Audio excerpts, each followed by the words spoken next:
Hello.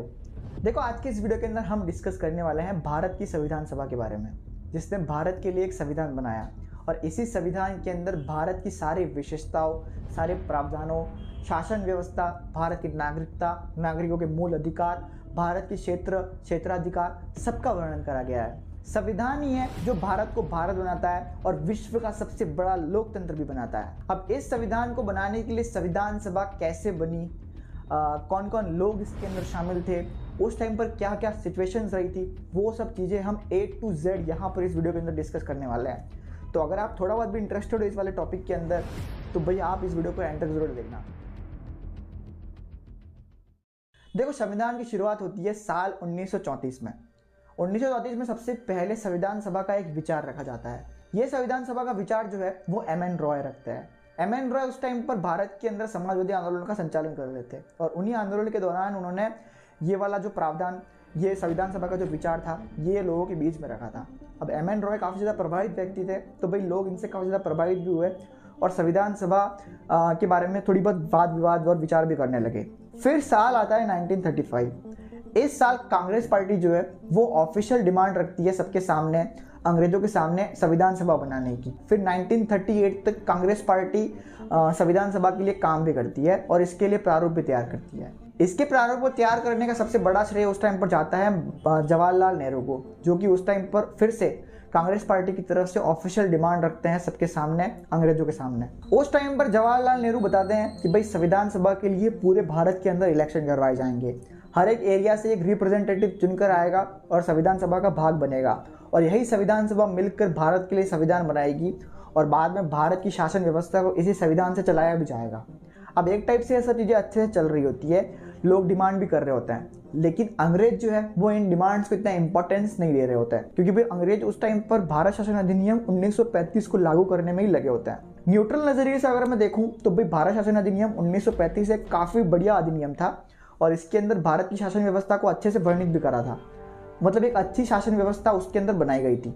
उसी अधिनियम के दौरान जो लोकल पार्टीज थी उनकी गवर्नमेंट भी इस्टेब्लिश करवाई गई थी 1937 में इलेक्शन करवा करके सारे राज्यों के अंदर। अब वो व्यवस्था अंग्रेजों को अच्छी लग रही थी और उसी व्यवस्था के दौरान अंग्रेज जो है वो भारत के ऊपर राज भी करना चाहते थे। इसीलिए अंग्रेजों ने खाली राज्यों के अंदर ही लोकल पार्टीज की गवर्नमेंट इस्टेब्लिश करी थी, उनका और शासन करने का मन था, इसीलिए केंद्र के अंदर अभी भी अंग्रेज की ही सरकार चल रही थी। अब 1938 तक तो भाई अंग्रेजों का मन होता नहीं है संविधान सभा के बारे में कुछ भी सुनने का, लेकिन ये सब चीज़ें बदल जाती है 1939 के अंदर।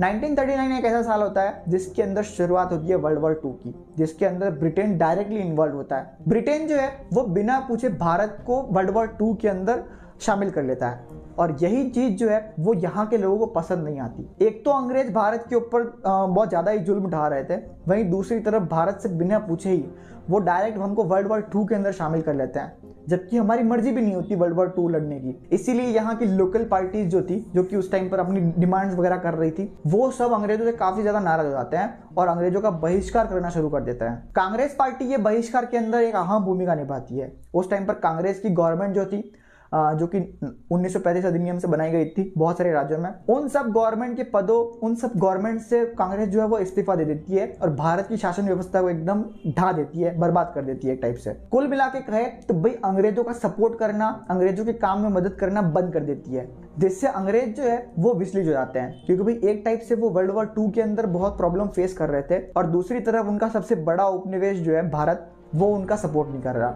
इधर यहाँ की पार्टीज भी समझ लेती है कि भाई अंग्रेज अभी थोड़ा मुसीबत के अंदर है, उनको हमारी मदद की जरूरत है, तो उसी मदद के बहाने हम अपनी डिमांड्स जो है वो पूरी करवा सकते हैं। ये सब चर्चा उस टाइम के वायसराय लिन लिथगो के साथ में करी जाती है और ये सारी पार्टी आपस में डिस्कशन कर कर अपनी डिमांड्स को उनके सामने पेश करती है और कहती है कि भाई हमारी डिमांड्स पूरी करो, हम आपकी वर्ल्ड वॉर 2 के अंदर मदद कर देंगे। अब वर्ल्ड वॉर 2 की मदद के लिए अंग्रेज जो है वो यहाँ की पार्टीज की डिमांड सुनते हैं और इनको ऑफर देते हैं इनकी डिमांड्स को पूरा करने के लिए।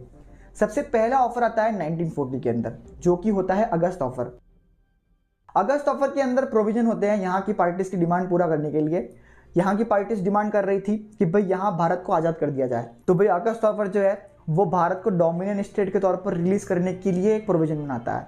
यहाँ की पार्टीज की डिमांड थी कि भाई केंद्र जो है, जैसे राज्यों के अंदर गवर्नमेंट इस्टेब्लिश कर दिए हमको, वैसे ही हमको केंद्र के अंदर भी एक गवर्नमेंट इस्टेब्लिश करवा दी जाए तो अगस्त ऑफर में इसका प्रोविजन होता है कि भाई लोकल पार्टीज़ की गवर्नमेंट जो है वो केंद्र के अंदर भी बनाई जाए। इसी टाइप से और भी कुछ छोटे मोटे प्रावधान जो थे वो उसके अंदर दिए जाते हैं। अब ऊपर से देखने पर ये अगस्त ऑफर जो था वो बढ़िया लग रहा था, ऐसा लग भी रहा था कि भाई भारत के लोग इसको स्वीकार कर लेंगे और अंग्रेज़ों की मदद कर लेंगे, लेकिन ऐसा कुछ होता नहीं है। अगस्त ऑफर को रिजेक्ट कर दिया जाता है। अगस्त ऑफर को रिजेक्ट करने के लिए कांग्रेस पार्टी का अलग रीजन होता है और दूसरी बड़ी पार्टी मुस्लिम लीग का भी अलग रीजन होता है। ये दो बड़ी पार्टियां अगर इससे पीछे हट जाती है तो भाई दूसरे लोग जो थे वो भी अगस्त ऑफर को रिजेक्ट कर देते हैं। कांग्रेस के लिए सबसे बड़ा रीजन था यहाँ पर डोमिनियन स्टेट। देखो, अंग्रेज जो थे वो भारत को as a dominion state release करना चाहते थे, जबकि कांग्रेस की डिमांड जो थी वो भारत को पूर्ण स्वराज के तौर पर आज़ाद कराने की थी। डोमिनियन स्टेट और जो पूर्ण स्वराज है, दोनों का मतलब तो होता है आज़ादी, लेकिन दोनों में आज़ादी का फ़र्क होता है। डोमिनियन स्टेट के तौर पर इंडिया को आज़ाद करा जाएगा, लेकिन वो इंडिया 100% आज़ाद नहीं होगा। कहीं ना कहीं अंग्रेज़ों का अधिकार जो है वो भारत पर हमेशा बना ही रहेगा। एक टाइप से भारत जो है वो अंग्रेज़ों का ही रहेगा, बस सरकार का शासन दे दिया जाएगा, थोड़े बहुत कानून बनाने के अधिकार दे दिए जाएंगे बस। जबकि कांग्रेस जो थी वो भारत को पूरी तरह से आज़ाद कराना चाहती थी, अंग्रेज़ों का कुछ भी इंटरफेरेंस चाहती ही नहीं थी। इसीलिए कांग्रेस जो है वो अगस्त ऑफर से पिछड़ जाती है। दूसरी तरफ अगर मुस्लिम लीग की बात करी जाए तो भाई मुस्लिम लीग की डिमांड थी कि भाई मुस्लिमों के लिए अलग से देश बनाया जाए जो कि खाली मुस्लिमों के लिए होगा और एक मुस्लिम राष्ट्र बनेगा। जबकि अगस्त ऑफर ऐसा कोई भी प्रोविजन ऑफर करता नहीं है, तो मुस्लिम लीग भी पीछे हट जाती है। अगस्त ऑफर के रिजेक्ट हो जाने के बाद में 2 साल तक ये सब चीज़ें इधर उधर बिखरी हो जाती है। फिर 1942 के अंदर एक बार फिर से अंग्रेज हमको मनाने के लिए एक और मिशन, एक और ऑफर को भारत में भेजते हैं, जो कि होता है क्रिप्स मिशन 1942।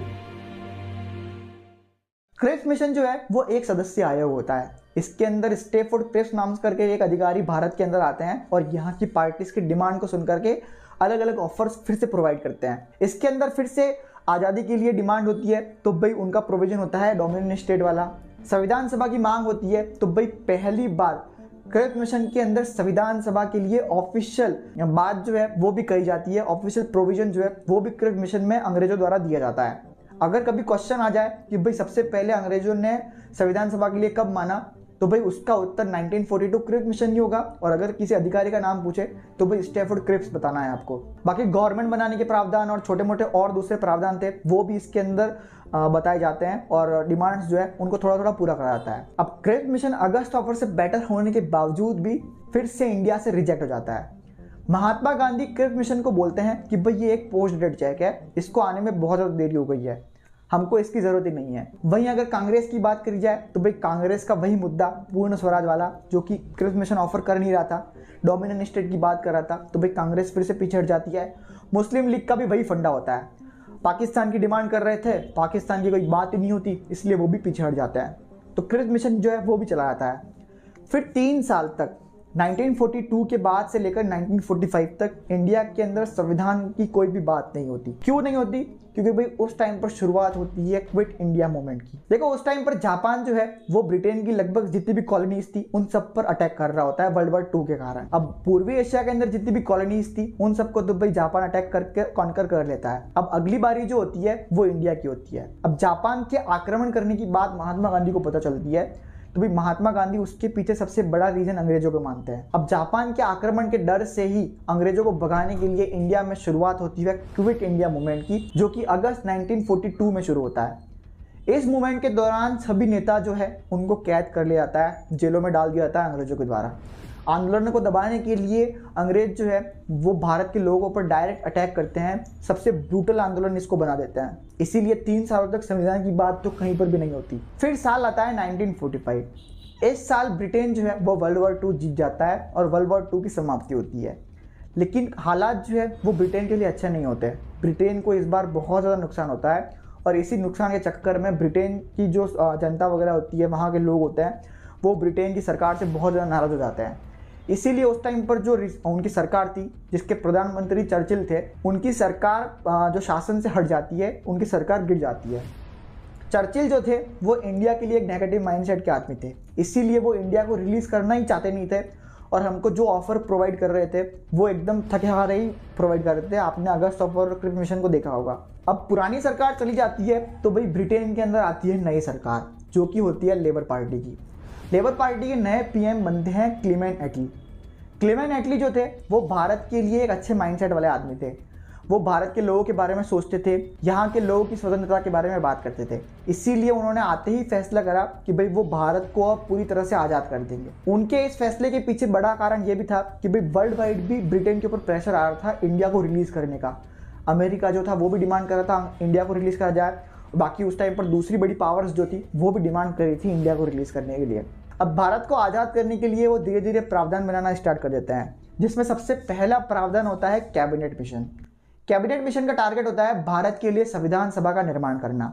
इस कैबिनेट मिशन के थ्रू 3 लोग भारत के अंदर आते हैं। सबसे पहले होते हैं स्टेफोर्ड क्रिप्स, जो कि वही क्रिप्स है जो कि 1942 में आए थे। फिर होते हैं सर पैथिक लॉरेंस और तीसरे होते हैं एबी अलेक्जेंडर। ये तीनों लोग मिलकर भारत के लिए संविधान सभा का निर्माण करते हैं, संविधान सभा के प्रारूप को समझाते हैं, संविधान सभा के स्ट्रक्चर को ये डिसाइड करते हैं कि भाई क्या क्या चीज़ें इसके अंदर होने वाली है। फिर इनका एक और काम भी होता है। अब अंग्रेज तो भारत से जाने वाले थे और अंग्रेजों के जाने के बाद में भारत पर डायरेक्टली राज करने के लिए कोई नहीं होता, तो भाई इसीलिए उनको एक सरकार का भी गठन करना था, जिसे अंतरिम सरकार भी कहा जाता है। ये अंतरिम सरकार जो थी वो भारत के संविधान के बनने तक भारत को शासित करेगी, मतलब भारत के सारे कानून कायदे को देखेगी एक बार के लिए।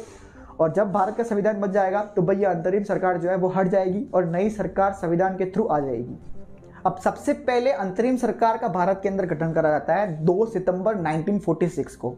अंतरिम सरकार के अंदर टोटल 15 सदस्य होते हैं, जिसमें 8 सदस्य कांग्रेस पार्टी के होते हैं और 5 सदस्य मुस्लिम लीग के होते हैं और अन्य जो है वो अंग्रेज खुद ही होते हैं, जिसमें माउंटबेटन का नाम प्रमुख में आता है। अब आपने यहाँ पर थोड़ी डिफरेंट चीज़ नोटिस करी होगी, मैंने यहाँ पर मुस्लिम लीग की भी सीटों को बताया। अब कैबिनेट मिशन जो इंडिया में आया था वो एक ही देश की बात कर रहा था, लेकिन मुस्लिम लीग जो थी वो हमेशा से 2 देश की बात कर रही थी, लेकिन उनकी डिमांड कोई सुन नहीं रहा था। इसीलिए उन्होंने अपनी डिमांड को बनवाने के लिए डायरेक्टली सरकार के अंदर पार्टिसिपेट कर सरकार के अंदर ही डिमांड कर थोड़ा विद्रोह करने का सोचा। इसीलिए उन्होंने डायरेक्ट अंतरिम सरकार के अंदर भी भाग ले लिया, जिससे वो डायरेक्ट सरकार के अंदर आकर ही अपनी डिमांड को मांग सके। इसीलिए जब अंतरिम सरकार बनी तब हमेशा से मुस्लिम लीग भी उसका एक पार्ट रही और अपने अंदर ही अंदर पाकिस्तान बनाने की डिमांड को वो पूरा करती रही। अब मुस्लिम लीग की इसी डिमांड, इसी जीत के कारण 3 जून 1947 को अंग्रेजों को माउंटबेटन योजना लॉन्च करनी पड़ी। इस माउंटबेटन योजना का सबसे बड़ा क्लॉज यही था कि भाई ये भारत को 2 भागों में बांटने वाली थी। एक पाकिस्तान बनाती जो कि मुस्लिमों के लिए देश था, और एक भारत को बनाती जो कि नॉर्मल सामान्य लोग जितने भी थे दूसरे धर्म के उन सब के लिए था। माउंटबेटन योजना को ही विभाजन की योजना भी कहा जाता है। अब माउंटबेटन योजना के बाद में एक हिस्टोरिक मूवमेंट और आता है हमारे इंडिया के लिए, जो कि होता है 15 अगस्त 1947 को। इस दिन अंग्रेज जो है वो भारत में भारत स्वतंत्रता अधिनियम 1947 को लॉन्च करते हैं। इस अधिनियम के तहत भारत को पूर्ण तरीके से आज़ादी दे दी जाती है और भारत को स्वतंत्र राष्ट्र घोषित कर दिया जाता है। अब कैबिनेट मिशन का एक काम तो पूरा हो गया था अंतरिम सरकार बनाने का। अब हम दूसरा भी डिस्कस कर लेते हैं जो कि इसी के पैरेलल चल रहा था, संविधान सभा। देखो, संविधान सभा के लिए सबसे पहले जो ये कैबिनेट मिशन आया था इसने पूरे भारत का जायजा किया, यहाँ की जनसंख्या को देखा, यहाँ के साइज को देखा और तब के यहाँ के स्ट्रक्चर को भी इन्होंने समझा। तब भारत के अंदर 2 टाइप से स्ट्रक्चर था। एक तो भी प्रिंसली स्टेट जहाँ पर राजाओं का राज था। वैसे ये राजा सारे जो थे वो सब ब्रिटेन के अंदर ही थे, एक टाइप से ब्रिटेन की चाटोखोरी करते थे एक टाइप से ब्रिटेन के अंदर ही थे, लेकिन फिर भी ये यहाँ पर मोनार्की सिस्टम लागू था पूरे देश पर।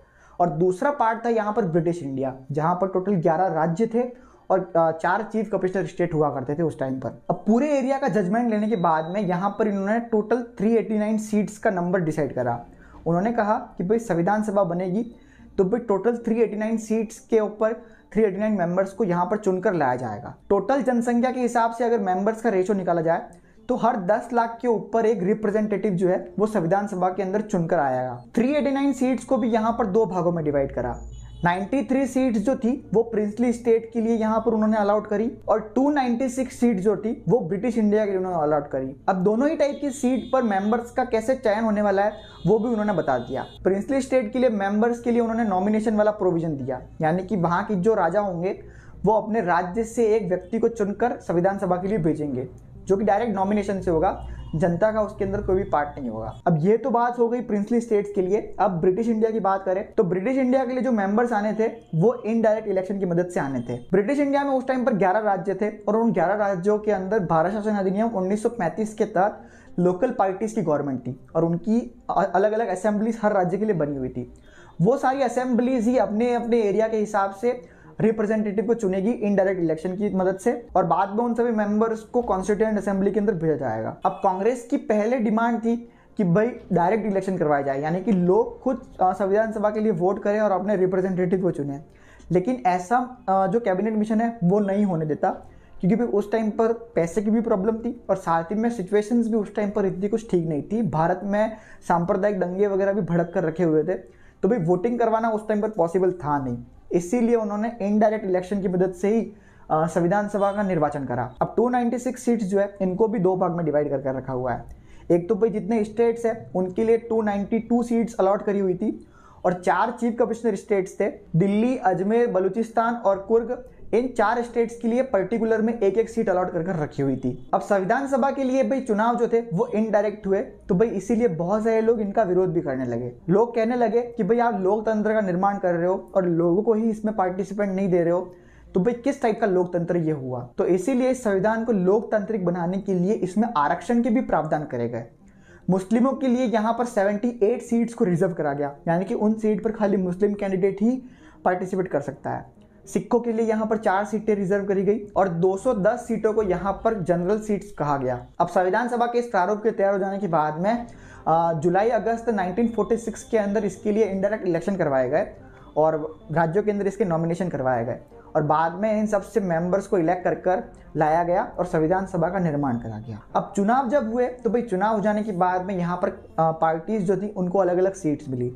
मुस्लिम लीग को यहाँ पर 73 सीट्स मिली, कांग्रेस को यहाँ पर 208 सीट मिली, और इंडिपेंडेंट जो लोग थे, निर्दलीय लड़ रहे थे, उसमें यहाँ पर 15 लोग जीते। कुल मिलाकर ये 296 सीट्स पर चुनाव हुए, और प्रिंसली स्टेट की 90 सीट्स पर नॉमिनेशन के द्वारा मेंबर्स को यहाँ संविधान सभा के अंदर भेजा गया, और कुल मिलाकर 389 सीट्स मिला करके एक संविधान सभा का निर्माण करा गया। अब संविधान सभा का गठन हो जाने के बाद में सबसे पहली मीटिंग जो थी वो शुरू हुई 9 दिसंबर 1946 को। सबसे पहली मीटिंग के अंदर सबसे पहले इनको अध्यक्ष बनाना था, तो इसीलिए उन्होंने सबसे पहले अस्थायी अध्यक्ष बनाया सतीदानंद सिन्हा को। सतीदानंद सिन्हा उस टाइम पर सबसे बुजुर्ग व्यक्ति थे, उसी एक्सपीरियंस का मान रखते हुए उनको अस्थायी अध्यक्ष बनाया गया संविधान सभा का। 389 मेंबर्स में उस टाइम पर टोटल 211 मेंबर्स ही पहली मीटिंग के अंदर अवेलेबल हुए, और इतने कम मेंबर्स होने के पीछे 2 रीजन थे। एक था प्रिंसली स्टेट। प्रिंसली स्टेट जो थे वो संविधान सभा के लिए भले ही नॉमिनेशन तो भेज रहे थे, लेकिन वो इतना कुछ इंटरेस्टेड नहीं थे, उनको भी अंग्रेजी ज्यादा पसंद आ रहे थे उस टाइम पर। और दूसरा था यहाँ पर मुस्लिम लीग। मुस्लिम लीग ने भी संविधान सभा का बहिष्कार करना शुरू कर दिया स्टार्टिंग से ही, और उसके पीछे रीजन था मोहम्मद अली जिन्ना। देखो, मोहम्मद अली जिन्ना को भाई लॉलीपॉप पकड़ाया था। पहले तो वही अलग से देश डिमांड कर रहे थे वो, लेकिन वो डिमांड कहीं पूरी हो नहीं रही थी उनकी, तो भाई उनको लॉलीपॉप पकड़ाया कि भाई आप अलग से देश की डिमांड कर रहे हो, तो भाई पाकिस्तान एक छोटा देश आपको मिलेगा, क्यों ना आप भाई संविधान सभा के अंदर पार्टिसिपेट करो। आप यहाँ पर अगर मेजोरिटी से जीतते हो तो भाई आपको एक बड़ा देश भारत पूरा का पूरा आपको देखने को मिलने वाला है। तो भाई वही लॉलीपॉप के चक्कर में मुस्लिम लीग को भी संविधान सभा के अंदर पार्टिसिपेंट तो करवा दिया जाता है, लेकिन बाद में मोहम्मद अली जिन्ना इतना कुछ खास कर नहीं पाते, ज़्यादा सीटें मिलती नहीं है, तो भाई फिर से वो अलग देश की डिमांड करने लग जाते हैं और संविधान सभा का ही बहिष्कार कर देते हैं। अब फर्स्ट मीटिंग जाने के बाद में सेकंड मीटिंग होती है 11 दिसंबर 1946 को। अब इस दिन संविधान सभा को अपना स्थायी अध्यक्ष मिल जाता है, और वो अस्थायी अध्यक्ष होते हैं डॉक्टर राजेंद्र प्रसाद। इसी के साथ में यहाँ पर 2 उपाध्यक्ष को भी चुन लिया जाता है, एच सी मुखर्जी और वीटी कृष्णमाचारी, और BN राव जो है उनको भी एडवाइजर के तौर पर नियुक्त करा जाता है, यानी कि वो अपने एडवाइस देंगे कि भाई आगे क्या क्या प्रावधान हमको बनाने हैं। तो भाई ये 4 मेंबर जो है वो उस दिन इलेक्ट करे जाते हैं संविधान सभा के अंदर, जो कि एंड तक बने रहते हैं। फिर आता है तीसरी मीटिंग का दिन, जो कि है 13 दिसंबर 1946। इस दिन नेहरू जी जो है वो संविधान सभा के अंदर उद्देश्य प्रस्ताव को प्रस्तुत करते हैं। उद्देश्य प्रस्ताव जो है वो भारत के संविधान के लिए एक टारगेट को सेट करता है। तब हमारा संविधान तो बना नहीं था, तो भाई सब लोगों को बता दिया जाता है कि भाई हमारे संविधान बनाने के लिए टारगेट क्या है, हमारा संविधान आगे चलकर कैसा बनेगा। इस उद्देश्य प्रस्ताव के अंदर अलग अलग प्रोविजंस होते हैं। एक तो भाई सबसे पहला इसका टारगेट होता है कि भाई भारत को एक स्वतंत्र, संप्रभु और गणराज्य राष्ट्र के तौर पर स्थापित करना। दूसरा, यहाँ पर भारत की राज्य सीमा को भी यहाँ पर निर्धारित कर दिया जाता है। एक तो भाई ब्रिटिश इंडिया, प्रिंसली स्टेट के तौर पर जितना भी इंडिया था उस सबको भाई हमको शामिल करना है इंडिया के अंदर। साथ ही में आसपास के एरिया जहाँ पर दूसरे लोग राज कर रहे थे, जैसे कि पौंडीचेरी हो गया, दीव दमन हो गए, गोवा हो गया, इन सबको भी भारत के अंदर ही हमको शामिल करना है। इसके अंदर ये भी प्रावधान होता है कि भाई अगर कोई दूसरा राज्य भारत का हिस्सा बनना चाहे जो कि भारत के आसपास में है, तो वो भी भारत का हिस्सा बन सकता है, उसके भी इसके अंदर प्रावधान होता है। बेसिकली इस वाले प्रावधान के अंदर भारत की क्षेत्र सीमा को डिसाइड कर दिया जाता है। इसका अगला प्रस्ताव होता है केंद्र राज्य की अवधारणा। भारत जब बन जाएगा तो भाई उसमें केंद्र अलग होगा, राज्य अलग होगा, ये सब चीजें इसमें बता दी जाती है। हमारे देश की संपूर्ण शक्ति जो है वो लोगों के अंदर होगी, ये भी इसी प्रस्ताव का एक पॉइंट होता है। साथ ही में लोगों के लिए न्याय, स्वतंत्रता, इक्वालिटी, इन सब का वर्णन भी आपको इस उद्देश्य प्रस्ताव के अंदर देखने को मिल जाता है। सिंपल वर्ड्स में अगर कहा जाए तो भाई उद्देश्य प्रस्ताव भारत के संविधान के लिए एक टारगेट था, हमको इस टारगेट को मैच करना था। वर्तमान में अगर आपको उद्देश्य प्रस्ताव को देखना है तो भाई आपको भारत की जो संविधान की प्रस्तावना है उसको देखना होगा। अब शुरुआत की जो 3 मीटिंग्स थी ये काफी ज्यादा महत्वपूर्ण थी। इन 3 मीटिंग्स के बाद में और 162 मीटिंग्स और होती है संविधान को बनाने के लिए।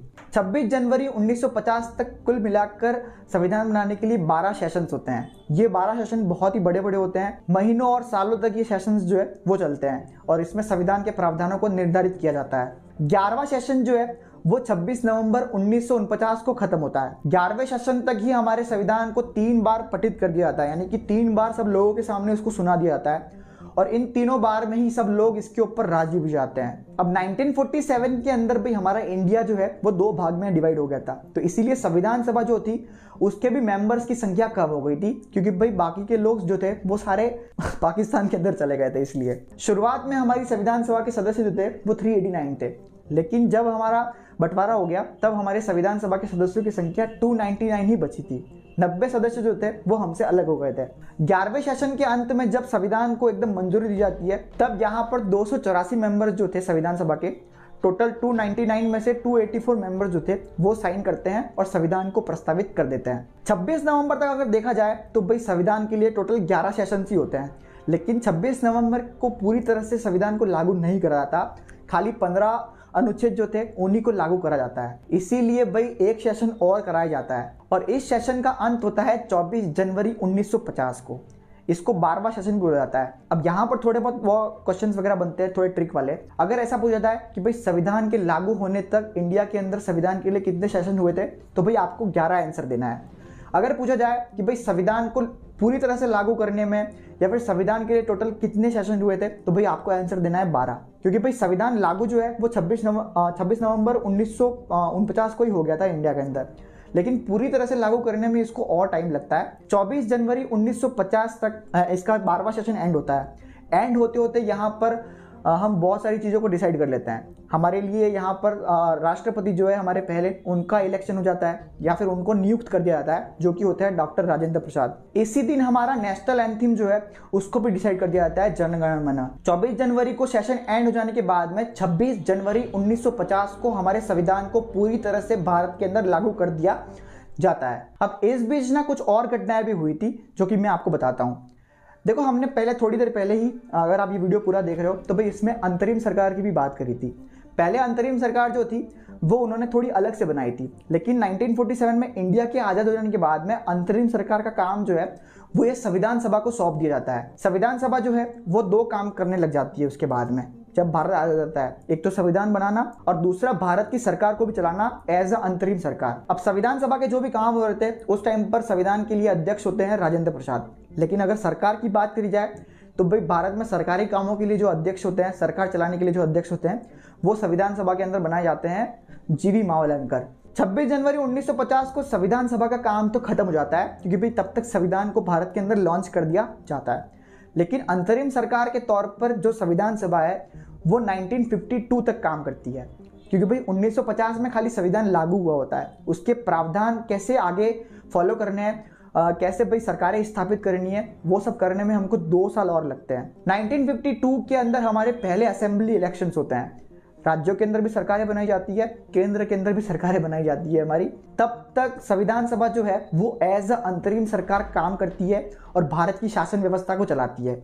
इसके बाद में 1952 में जब सरकारें बनकर आ जाती है तो भाई संविधान सभा का पूरी तरह से काम खत्म होता है और संविधान सभा वहीं पर अपना काम रोक देती है। देखो, अभी तक तो भाई हमने सारी ये प्रावधान जो भी भाई क्रिया वगैरह होती है वही डिस्कस करी थी। संविधान तो भाई कैसे बना वो तो डिस्कशन करा ही नहीं हमने। देखो संविधान के अंदर क्या क्या प्रावधान लाए जाने हैं, कौन कौन सी चीजें, कौन कौन से नियम, क्या क्या सब कुछ ऐड करना है, उसके लिए भाई अलग अलग समितियां बनाई गई थी। अलग अलग समितियां इसलिए बनाई गई ताकि अलग अलग पहलू पर वो समितियां काम कर पाए। कुल मिलाकर यहाँ पर 13 समितियों को बनाया गया था। 13 समितियों में 12 समितियां जो थी वो तो भी अलग अलग काम करती थी, और उन सब पर एक मेन समिति थी प्रारूप समिति, जिसे ड्राफ्ट कमेटी भी बोला जाता है। 12 समितियां जो थी वो अलग अलग तौर पर काम करती थी। जैसे कि मैं आपको अगर बताऊं तो भाई जैसे एक संघीय संविधान समिति थी, एक संघीय शक्ति समिति थी और एक भारतीय राज्यों के लिए समिति थी। इन तीनों समितियों के अध्यक्ष जो थे वो पंडित जवाहरलाल नेहरू थे। समितियों के नाम के हिसाब से ही इनके काम थे। क्षेत्र के रिलेटेड जितनी भी समितियां थी, जैसे कि प्रांतीय संविधान समिति, मौलिक अधिकार, अल्पसंख्यकों, जनजाति क्षेत्र, बाह्य क्षेत्र समिति, ये सब क्षेत्र वाली समिति के अध्यक्ष जो थे वो सरदार वल्लभ भाई पटेल थे। और सरदार वल्लभ भाई पटेल ही जो थे उन्होंने भी अलग अलग क्षेत्रों में जाकर, अलग अलग राज्यों में जाकर भारत के एकीकरण का काम करा था उस टाइम पर। मूल अधिकार उप समिति थी जो कि मूल अधिकार रिलेटेड काम कर रही थी, उसके अध्यक्ष जेबी कृपलानी थे। अल्पसंख्यकों के लिए एक समिति बनाई थी जिसके अध्यक्ष जो थे वो एच.सी. मुखर्जी थे। इसी टाइप से और भी समितियां थी जो आप अपनी स्क्रीन पर देख सकते हो, उनके अध्यक्षों के नाम भी मैंने दे रखे हैं। इन समितियों ने जो अपने अलग अलग काम करे थे उन सब का रिव्यू, उन सब का मैनेजमेंट जो है वो हमारी प्रारूप समिति करती है। प्रारूप समिति जो है वो एक टाइप से संविधान का निर्माण करती है। संविधान के लिए जो रिसोर्सेज ढूंढना, जो प्रावधान बनाने का काम तो भी अलग अलग समितियां करती है, लेकिन संविधान के अंदर ऐड क्या करना है, क्या चीजें बेस्ट रहेगी, किस तरह से बेस्ट रहेगी, वो सारा काम जो है वो यहाँ पर प्रारूप समिति करती है। प्रारूप समिति जो थी वो इन सब समितियों में सबसे बड़ी थी। कुल मिलाकर यहाँ पर 7 मेंबर्स थे जिसमें एक अध्यक्ष थे, और अध्यक्ष का नाम था डॉक्टर भीमराव अंबेडकर। बाकी अन्य 6 मेंबर्स भी थे, आप अपनी स्क्रीन पर नाम देख सकते हो, जैसे कि Gopal Swami Ayyangar, Krishna Swami Iyer, Mohammad Saadullah, K M. Munshi, N. Madhavrao, T T. Krishnamachari. कुल मिलाकर 6 सदस्य और एक अध्यक्ष, टोटल 7 लोग इस समिति के अंदर काम करते थे।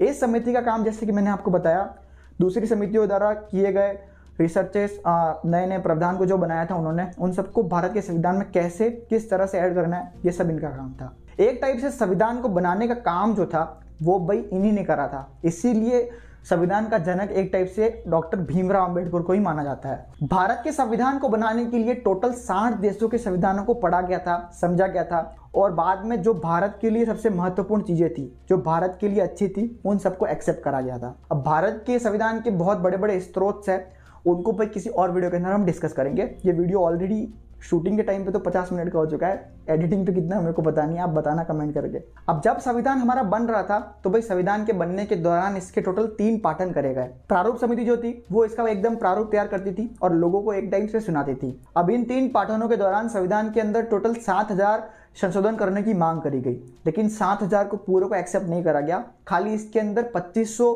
संशोधन तक ही स्वीकार करा गया, और 3 पाठनों के दौरान उसके अंदर संशोधन करे गए, और बाद में अंतिम जो पठन करा गया इसका वो 14 नवंबर 1949 को करा गया, और इस पठन का अंत जो है वो 26 नवंबर 1949 को हुआ। इसी दिन यहाँ पर 289 मेंबर्स ने इस संविधान को स्वीकृत कर दिया, और इसके बाद में इस संविधान को 26 नवंबर को ही अंगीकृत, आत्मार्पित और अधिनियमित कर दिया गया। यानी कि एक टाइप से कहे तो भी संविधान को 26 नवंबर को ही लागू कर दिया गया। इसीलिए 26 नवंबर को ही हम हमेशा संविधान दिवस के तौर पर भी बनाते हैं। बाकी पूरी तरह संविधान को 26 जनवरी 1950 को लागू करा गया, और 26 जनवरी को हम मनाते हैं भारतीय गणतंत्र दिवस। तो आई होप कि आपको ये वाला वीडियो जो है वो पसंद आया होगा। इस वीडियो के लिए बहुत ज़्यादा मेहनत लगी है। इस बीच में बहुत ज़्यादा बीमार भी हो गया था, मेरे को डेंगू हो गया था बहुत ज़्यादा, मतलब करीबन 1 महीना लग गया इस वीडियो को बनाने में मेरे को। तो प्लीज़ अगर ये वाला वीडियो अगर आपको थोड़ा बहुत भी अच्छा लगा हो, अगर आप यहाँ तक देख रहे हो, बहुत ज़्यादा लंबा, लगभग आधे घंटे से ऊपर का वीडियो है मेरा ये पहली बार, तो अगर आपको ये वीडियो अच्छा लगा हो तो भी प्लीज़ लाइक कर देना। चैनल जो है वो आप सब्सक्राइब कर सकते हो इसी तरह के और इंटरेस्टिंग वीडियोज़ के लिए फ्यूचर में। जय हिंद, जय भारत, धन्यवाद।